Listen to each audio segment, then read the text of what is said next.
pon gol tuin asu tau si thele ilinga isongal ihiyam bon ho zong mi chopa kamu theina dinga amanle ei ni zong ei mandi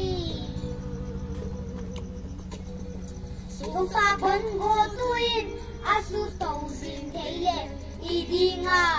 isongal ihiyam bon ho zong mi chopa kamu theina dinga amanle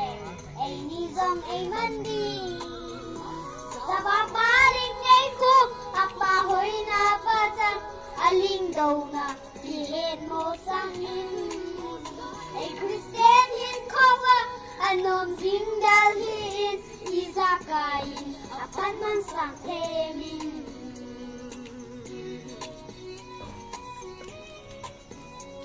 sungadan nain muna ho isopi idinga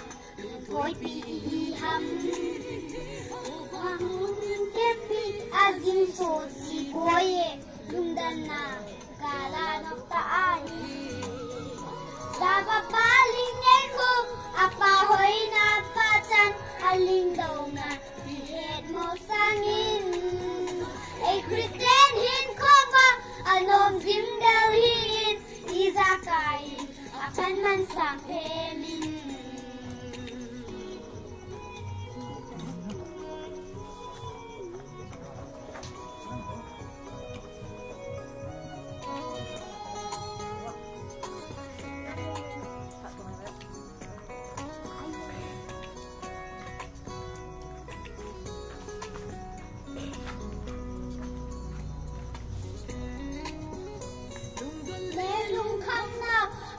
sa slet haute ikan ku adiena ikan ku sia lungoy dan tem hinte sa sa patsena hilaw ham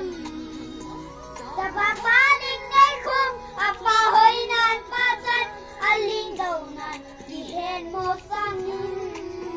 ay Christian hin ko ba anom sindalhin izakain apan man sang temin sa babaling neko apa hoy na patan aling daw na dihen mo sangin ay Christian hin ko ba anom sindalhin izakain apan man sang temin